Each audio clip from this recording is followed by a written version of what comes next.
Kenya's not just rising, it's the leading digital game in Africa. From Nairobi's buzzing tech scene to the sharp minds behind viral campaigns, the country is driving content, strategy, and innovation. Fast internet, mobile money, and a culture that lives online. Kenya's got the source. This is where Africa's digital marketing giants are born. Welcome back, BLACKGEO. You better like and subscribe. Yeah, we are back here in Nairobi, Kenya. They call us the New York City of Africa. This is Shabby for the BLACKGEO. Just left my barber right here. My barber's trying to hide for the camera, about to fix me up real nice. You know, about to see what's happening on this episode. We back here. Like, subscribe to BLACKGEO. Let's go, people. Let's go.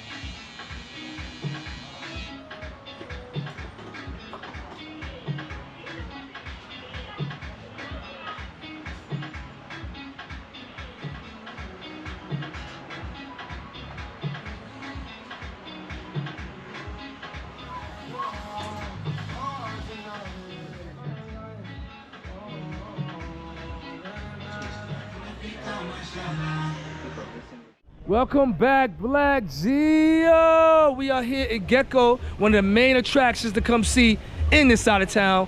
And we have a beautiful woman here. Hi. Hey, can you tell the people what's your name, please? My name is Jane. Jen. And I work at the Hair Republic Barber Shop. Yes, people just saw me getting a haircut. And beautiful Makonos, I said, was making sure my face is nice, you know, Yeah. sweet. Thank you so much. So tell me, you know, this is my main barbershop. Gecko is the main area we come to hang out at. And just tell me how many influencers come to this specific barbershop. This is a main attraction for us to come here. We have a lot. Yes. We have a lot because we have great barbers. They do a good job. They do. If you come here with any style, Yes. you're going What? to deliver. Why is this place has become a main attraction for us tourists and people who move to Kenya to come and spend our money? It's because of Gecko tribe. Yes. Gecko have a lot of influencers.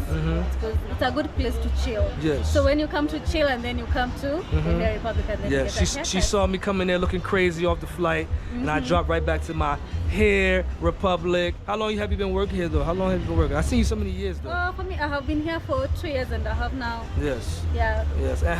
And I want to ask you one more question. You know, nowadays Kenya is big in digital marketing. So many Kenyan YouTubers, influencers are here. Why has Kenya become the new #1 source in Africa for influencing? I think it's because of the marketing. Okay, for example, us, we sell at Instagram most.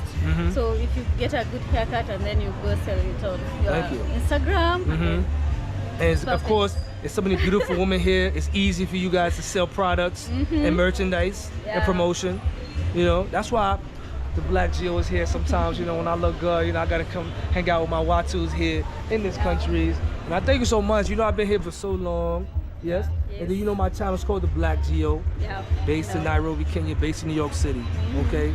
So thank you so much. And tell people, subscribe to the BLACKGEO. Go ahead, tell people. Subscribe to my channel. Tell them. Subscribe to his channel. The Even me, BLACKGEO. I'm going to subscribe now. Please. Yeah. And do you have I know you're an influencer. What is your Instagram so I can make sure to put across this video? Tell the people your Instagram.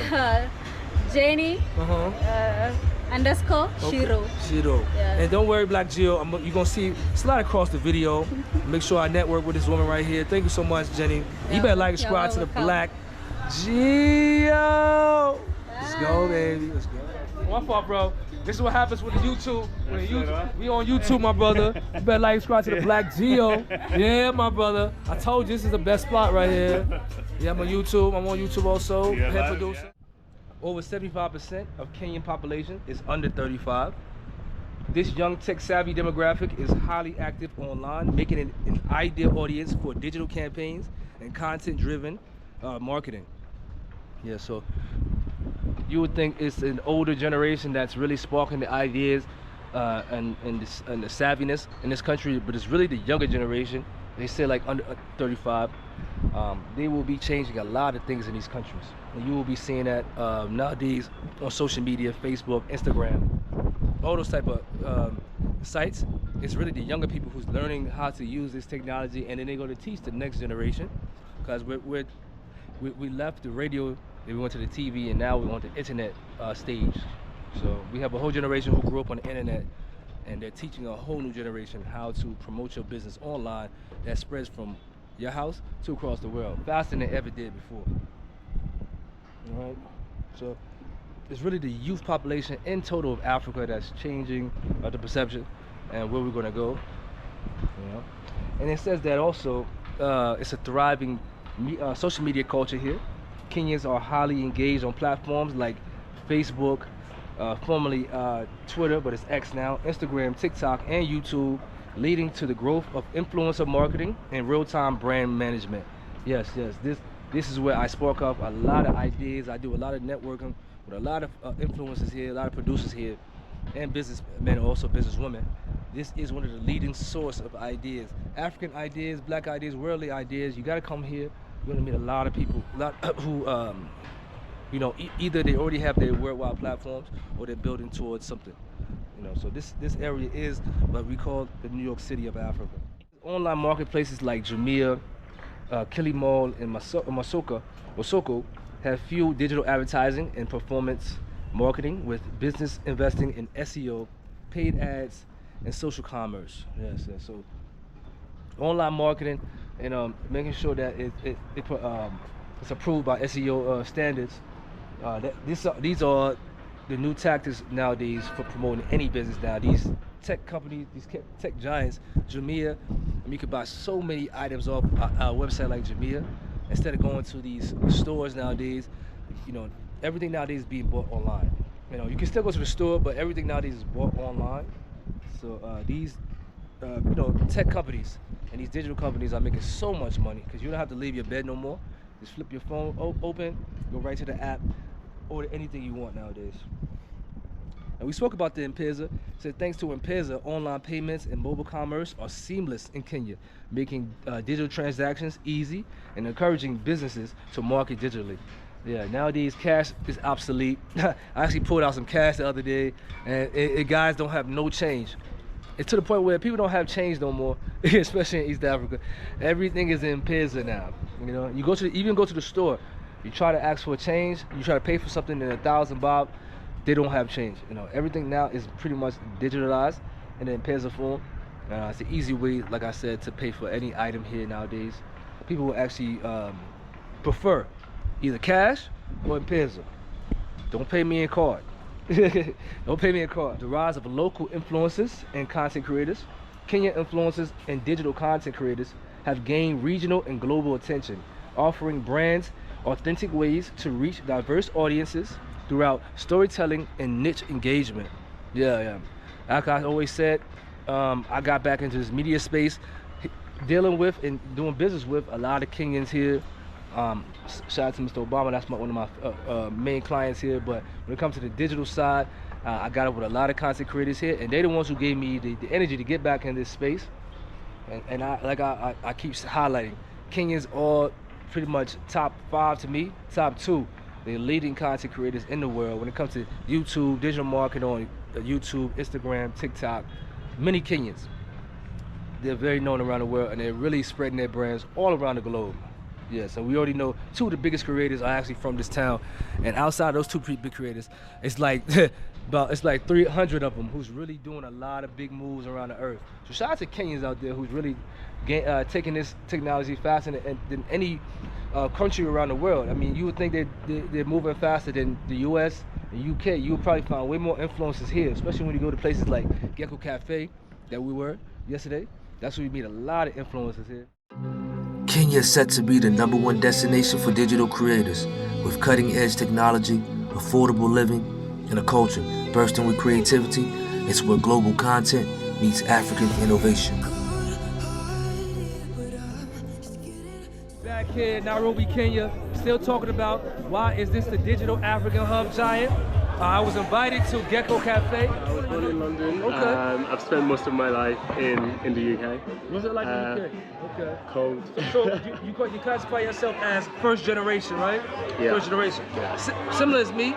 I'm first generation. My parents are from Liberia, West Africa, but during the Civil War, they had to birth me in New York City. Oh, but we wow. still had that personal connection going back to Liberia. Absolutely, yeah. So when was the first time you went back to Nigeria, you believe? I haven't been back in 14 years. 14 years in Nigeria? No, I haven't, which I'm actually quite ashamed about. Mostly because of work, I've not really been able to make time. But at the same time, it's always a case where you always feel like it's something you can always do at some point in your life. Yeah. But I think over time it's quite important to keep that connection. No, it's not a bad thing because I have many Liberian siblings, cousins, first generation, second generation, that haven't made it back to Liberia. But because the population is so deep in America, you have some of the biggest Nigerian populations. Liberian populations, Ethiopian populations. So even if you haven't made it back home, you can find your culture there. Is it the same thing in UK? It's a big Nigerian population, I believe, in UK. Absolutely. So yeah, especially in Manchester, which I'm from. It's quite large. Shout out to Manchester. This is actually the second person from Manchester on my channel. You're gonna watch my Morocco series. Exactly. Okay.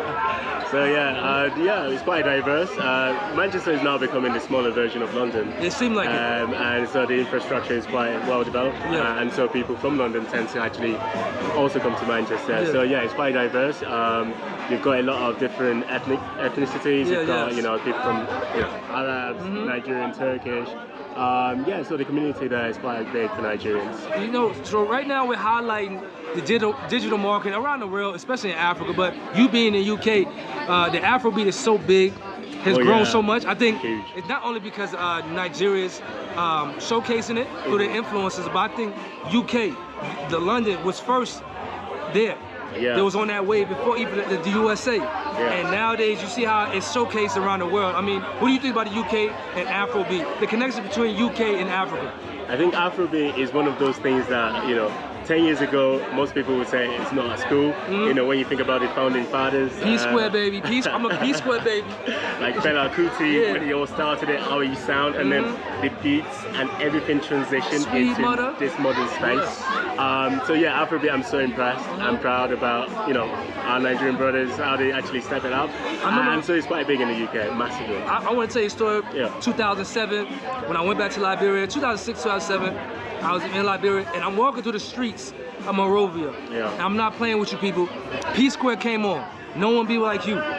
It was a regular day, and everybody in the street stopped and started dancing like it was crazy. That's how we knew about African culture, African music, and we grew up on it, like it felt like Kuti, but this new age from the P-Square is actually a different style. But that era, I see the importance of Afrobeat. And then now it's more of an art style now. You see everybody digital. It's all modernized. Even the American style is now coming into it, and you see a lot of American artists, Chris Brown, all these other artists, even Snoop Dogg, entering that Afrobeat space, and even Rick Ross in some music. I was gonna say that because you thought you had to go to certain cities to interact with these artists. But like you say, you can go to Manchester, you'll probably run into these Afrobeat artists. London, Lagos nowadays. Like we said, even a place like Nairobi, Kenya, some of the biggest stars actually come here. Do you know Khalees? Khalees actually moved here.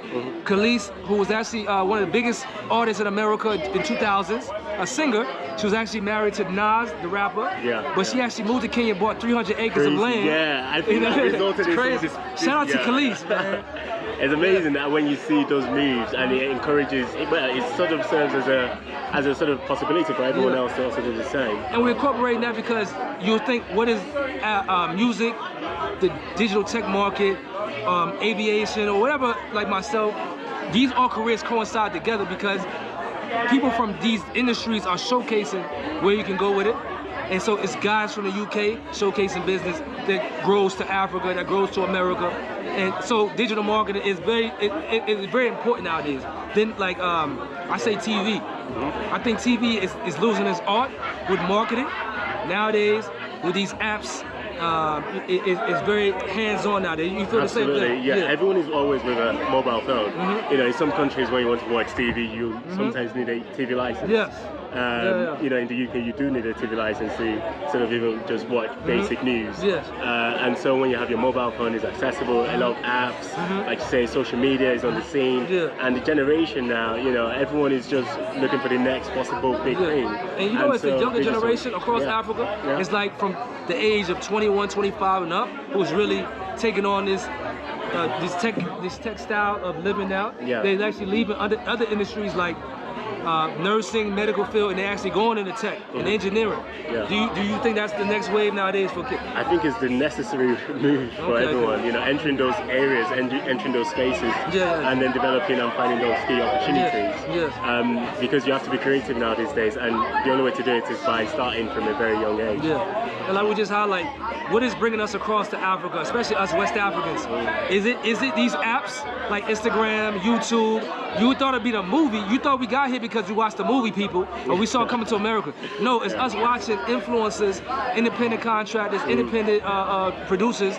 We highlighted one here. He's too big. He knows he's a big guy, but he actually came here because an independent influencer who started a business from America to Kenya, who now lives here. So those are guys who are really bringing everybody from different industries to these countries. Absolutely. It's not the TV shows. It's not even school. It's these guys online who's utilizing technology, people, you know, marketing. So absolutely, because crazy. When you listen to the news, especially about Africa, the narrative is not always positive. And so when people buy into stereotypes, I think that obviously clouds judgment.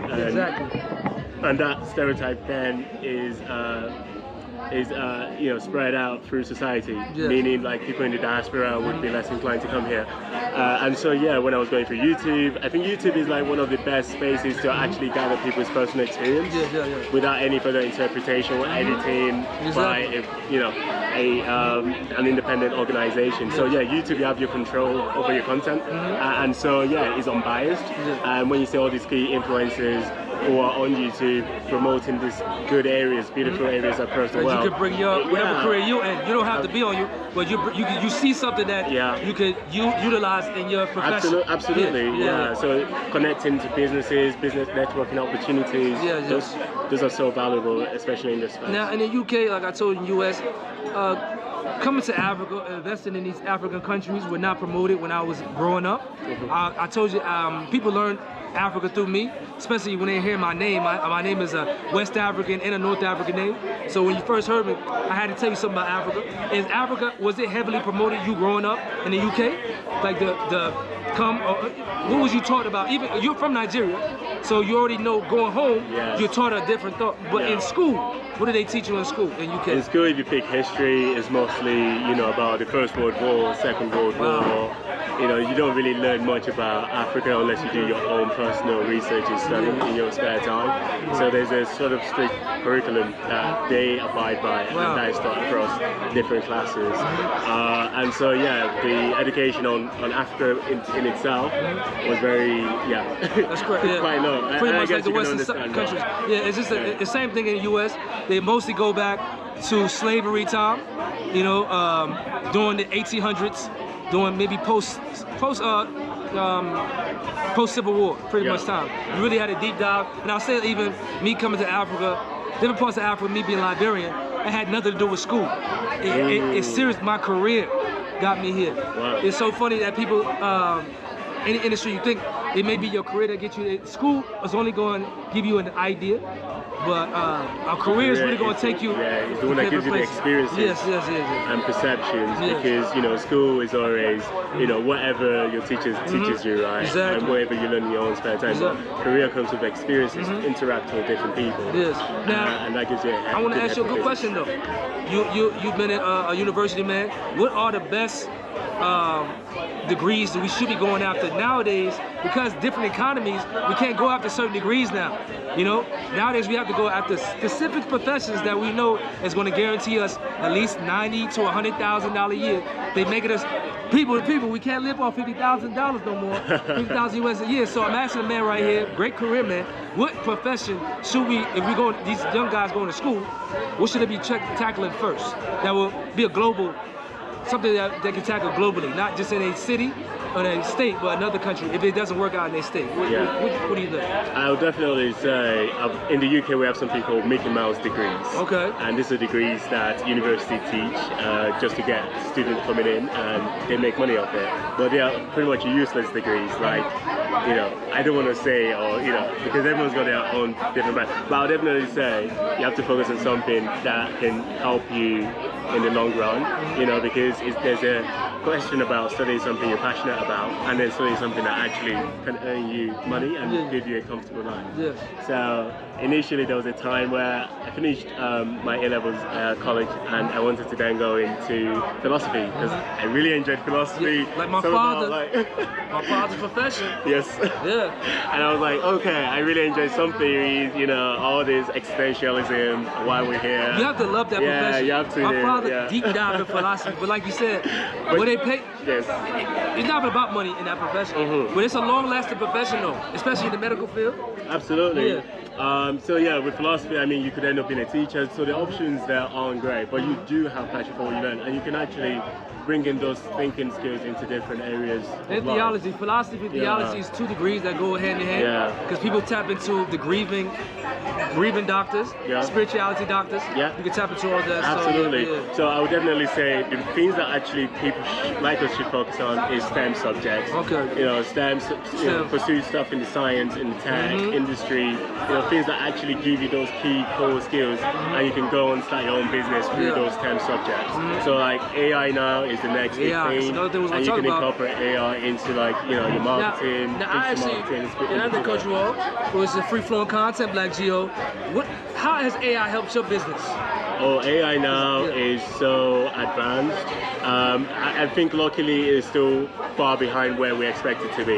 So it's not a case where it can take over human, you know, endeavors and human, you know, hands-on practical things. As much as I use this baby AI that I use, I still haven't tapped into like the deep diving, but the small, because I don't have an assistant all the time, the small little intricate things that I need help with, AI comes up like this. So it's like a gift and a curse for me, because I don't want it to take away from my creativity, because I'm a researcher at heart too, but it helps you when you need that second brain. You know? Absolutely. You know, especially if you're working on your own independently and you don't have a big team, it helps you manage those like admin tasks or other tasks that might require an expertise. And I think incorporating AI into everything we do now is a way to actually expedite any key tasks and make sure we deliver results very quickly. So AI is definitely here for the long run in any business, and I would definitely encourage entrepreneurs who want to cut costs, you know, do not have the key resources, to actually explore the different tools within AI and how to generate that into their business. Now we're gonna have some fun questions for the people, like, cause this is businessmen right here. Before you encourage people to start their industries in these countries, like these growing economies we're gonna talk about, Rwanda, Kenya, Ethiopia, Sierra Leone, Cote d'Ivoire. You want the people, tell the people, go there and enjoy the land with the locals first before you worry about making money?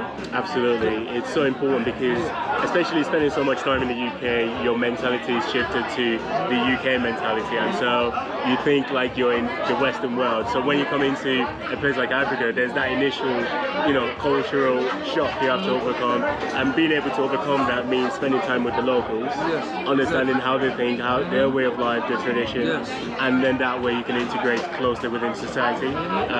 You know, understand how the political framework works. A lot of it is about learning, and it requires patience to do that. But once you actually reach that point, then you can then advance into business, and business becomes easier because you already understand the locals, and you understand their day-to-day struggles and what they need to go forward. And so business is all about creating a solution to a problem. But obviously you can't just go into a new country, a new territory. You know, although no matter how good that branch might be as a business, you still need those customer loyalty to be able to trust for your business to grow, especially within a space of competition. And so yeah, it's so key, so integral, and also good for your own personal well-being in terms of, it's like, you know, you have to find that niche that absolutely need. And that's an achievement in itself, because it proves adaptability and you being able to actually come into a new environment, and it builds about that buzz that you can do it again somewhere else. And talk about, even right beside us, also you have some African foreigners who's talking to you, BLACKGEO, but we have some European foreigners here. Talk about how you came to Kenya. You saw so many European foreigners here, Canadian foreigners, Australian foreigners? Absolutely. Before coming here, I already knew that East Africa, especially Nairobi, Kenya, is the most sophisticated tech hub in East Africa. And so, you know, the presence of those big tech giants here is an indication that you would have so many experts working here. And so, you know, I came with that premeditated thought that I would definitely meet other Europeans. And that in itself is a good way to actually know that the cultural barrier is actually reduced, and you can have like different sort of communities here that you can actually like make friends with, have connection with in terms of networking. And also, you know, just being more comfortable within the environment, knowing that home is not too far away, because, you know, wherever place we regard as home, whether Africa, UK, they're still home. And so having people around here brings that closer to heart as well. We're going to talk to our African brothers in the diaspora, from the Americas to the Caribbeans. What's the importance of us investing in Africa, being the #1 investors? We know it's Europeans, like you said, Chinese investors, maybe many foreign investors, IMF investors here, but we need to be the #1 putting our money in these independent neighborhoods, in these people's hands. You know, the mom and pop stores, not just these what do you call the organizations who's in the neighborhood. You know, these Peace Corps. We need to go actually to mom and pop stores and start investing our money. Absolutely. I think Africa, as an African, I believe Africa should be for Africans, and so there is a civic duty on any African, whether you're African American, any black person, because the origins do trace to Africa, to own some parts of Africa.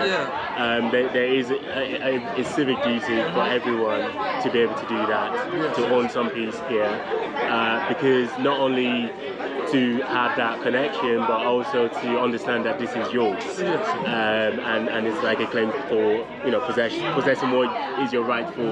And when I say invest, land, it's also like you said, invest in a business or just coming for vacation. Absolutely, this is your, But it's like when you think about you come to America, you come to UK, they have those Chinatowns, you know, those Ethiopian towns. Chinatown meaning like, you can't disrespect those people, even Indian. You will never see an Indian in America will have a rope behind his neck, because India will be at the USA's embassy. Don't play that game. If a Chinese man is on the news getting threatened by a police officer, China will be at USA's doorstep. But we don't physically back. We haven't chosen. It could be Nigeria, it could be Kenya, it could be Liberia. Just choose an area or region that we totally invest in. So they're gonna have to protect us and be our foreign brothers over there. When we're getting attacked in America, we need somebody to call on. We need a brother country to say, you know what, I can go here for 6 months out of the year, and we get certain benefits, but we don't physically invest. And we get mad at other Europeans, other people. Even here, it's a big Indian community here, but they invest money. They spend their money, people. I think, like, you know, there has to be this cultural belief on ourselves to develop a mentality that allows us to want to own things, want to have businesses, because that in itself helps our self-confidence, as opposed to having to rely on other, you know, on other like, you know, marketers to give us what we need. We have to go out there to create need for others, to be able to deliver to others' needs. They should be saying that more. I'm not mad at other people come here, but it's like when you're on the plane, they're asking us why we're going to Kenya. Because guess what? It's more of others going to our nation. And it's not a bad thing. They got the money to go. They better have fun. Because guess what? I go to the UK also. They see me in Switzerland. They see me in all these other white countries. But our brother countries, it's not usually packed with our own people. So, and I'm not telling people to go there and spend all your money, but this is a place that we need to be going first. And then we go to the Londons, then we go, but we need to start choosing individual families in these African diasporas. If I'm in the US, I'm in Jamaica, out the year, I'm going to be either going physically or I'm going to be invested in an African nation. It should be a duty that we do, you know? I think it's a civic duty, that something that we have to do. It's the only way that we can make sure that the money really circulates in between Africa and our African nations, in our African neighborhoods that's in these UK, that's in the US. It has, you know, because it goes to the same thing to other cultures. Mexican, when they have their restaurants, that money goes back to Mexico. The Arabs who have their convenience stores, that money, I talk to them all the time. I have great Arab friends. These from the, they make sure that money goes back to their Arab land. And guess what? they leave every 6 months. It's a revolving door. One takes Absolutely. over. Because when you actually come here, you spend a good time here, you have a vacation, the money you actually spending is still going to be circulating through the community. And so, you know, you can come here, have a good time, you know, go back, and then you can come here again and you know you always have a good time. A bang for your buck.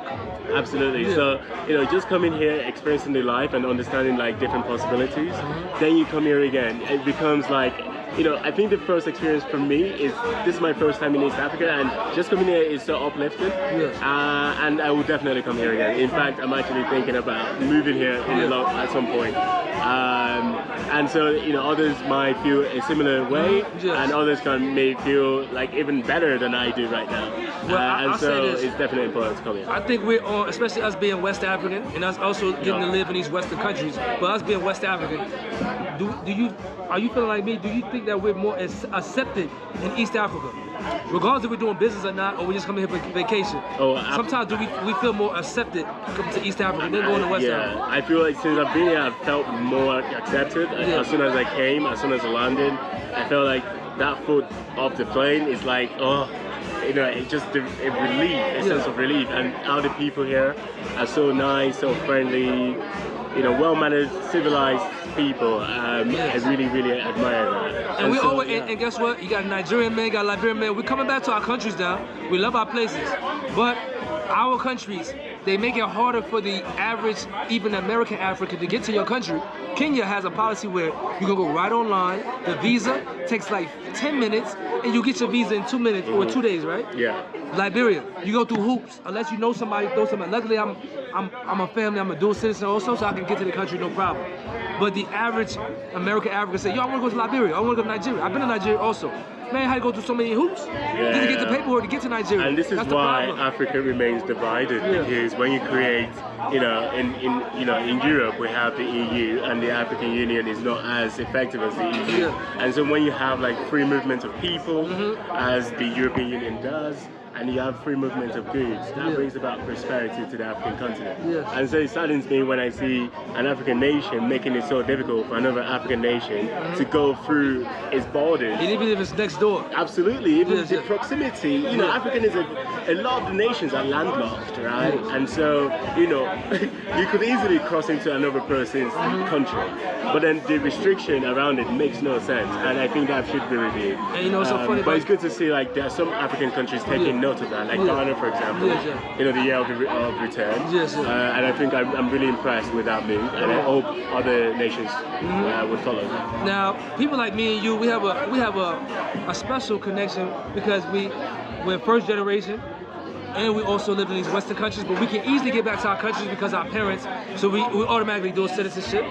But for the American African, what should they do? Because these nations make it hard for them, because when you say you're a U.S. citizen, you say you're a UK citizen, you dissolve all your African heritage, paperwork-wise. DNA, you still connected to the continent. They can never take that away. But the reason why, like right now, you see ISIS going crazy in America, they're rioting right now. Do you see them do it to the black people? They can't do it to black people. We are the only, even myself, you can't deport us in America. Now you could deprive of resources, you can lock us up and put us in jail, but you can't deport us. But for us to say, yo, we're black, that African nation, you should give us free citizenship or free visas to your country. If they do that, they're gonna have to give free visas to every person from these westernized countries. Not only you being Nigerian, British, but being the regular British man we're gonna have free citizenship to get to Nigeria. So that's the concept that we're in, because we have given up all our heritage, and we say we're U.S. citizens. We're gonna have to dissolve our U.S. citizenship to get these free visas. So what kind of dilemma you think we're in right now? Like, should we, cause I'm pushing people nowadays in the US to get dual citizenship. Seriously. Even, I'm not saying move from the UK or move from the US, you can still work to live there, but you should have also another brother country, whether it's an African nation or a Caribbean nation. Nowadays, I think that's more important nowadays. I fully agree with you. I think it's definitely important to have, you know, that backup option, you know, should shit goes up, because what happened in LA really saddens me. I think it's quite extreme. Lack of consideration of other ethnic minorities and people, especially that consider themselves to be Americans, you know.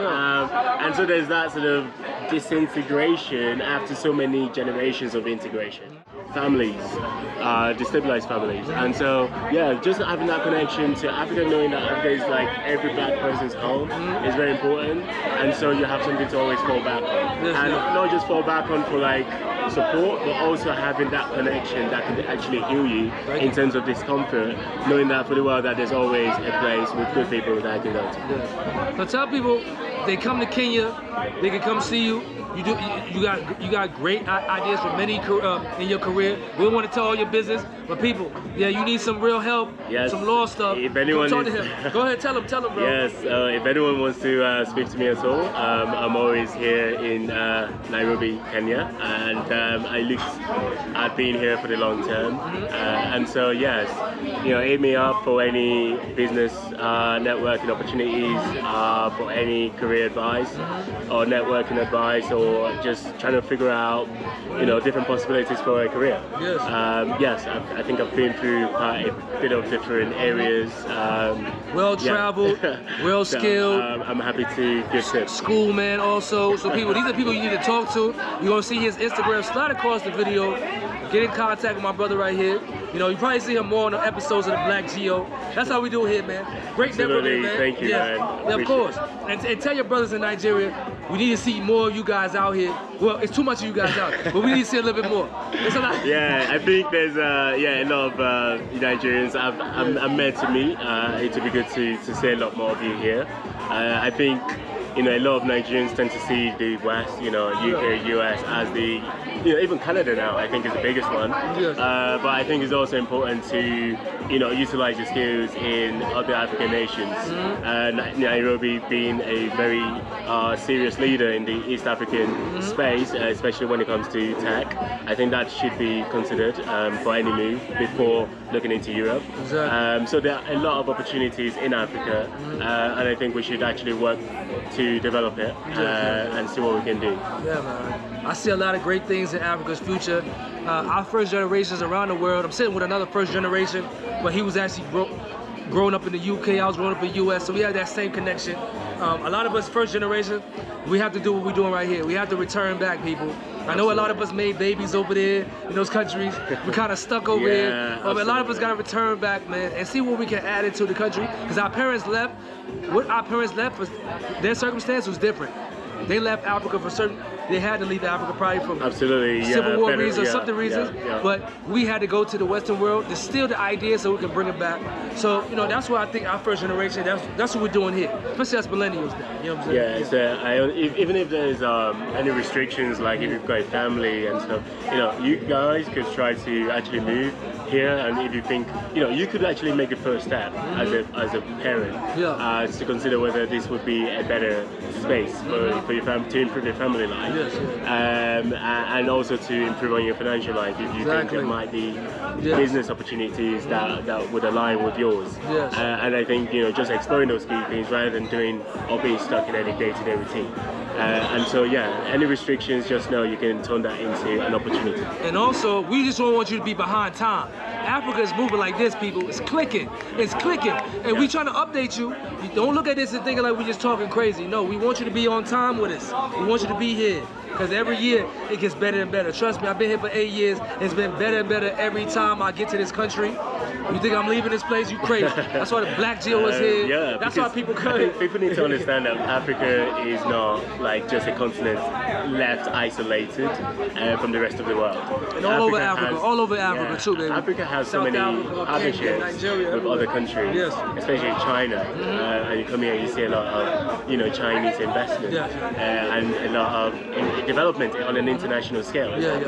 And so ultimately, is still developing, but you can, just witnessing the key developments it's like an art in itself. Because I know if I come here 5 years time, I know I will be seeing even something better than I saw 5 years ago. You will. And so just seeing how it plays, Dubai, for example, was constructed in been to Dubai? Yeah, I haven't been to Dubai yet. Tell me about Dubai. Go ahead, man. Yeah, I was in Dubai 2 weeks ago, and that was my first time in a long time. Okay. And I was able to actually see how well they've actually developed in the space of 60 years. Dubai's development is crazy. Yeah, and it's also very good for business opportunities. Yes. Tax exemptions are there. Family life is also good there. Yeah. But I compare Dubai to Nairobi in terms of like how well quickly is developing and reaching that scale of Dubai.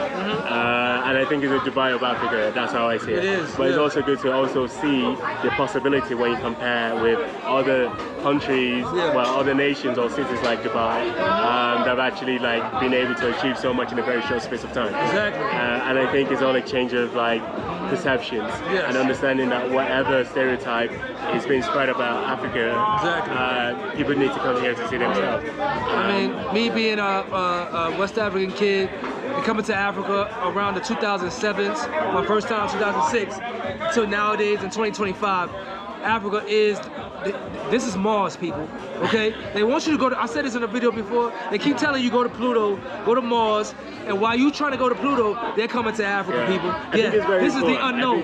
This is the unknown, people. Yeah, and I feel like it's also important to also say, when we're talking about Africa, people always think Africa as like a, country, and it's very important to dilute it down as a continent, and so you've got, I think, 54 countries. I classify, I came up with a new name, it's called the United Nations of Africa.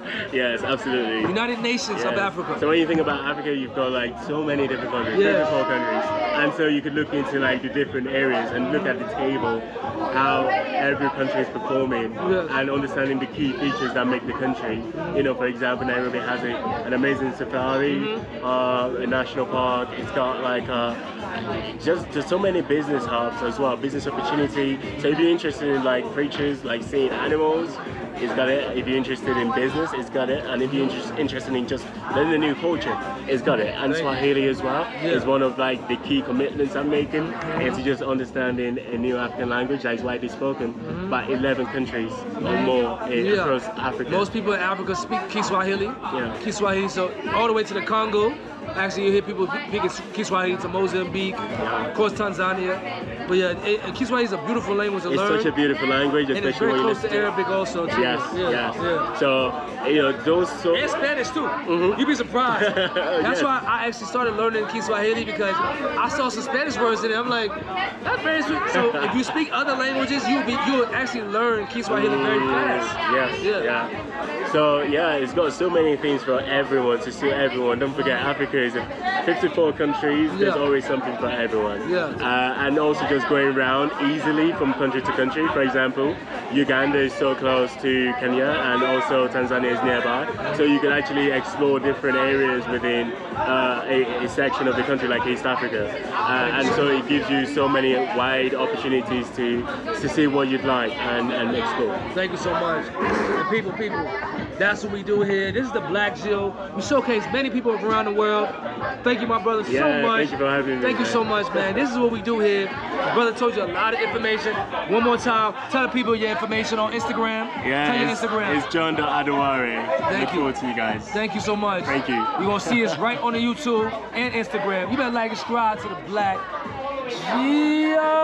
Yes.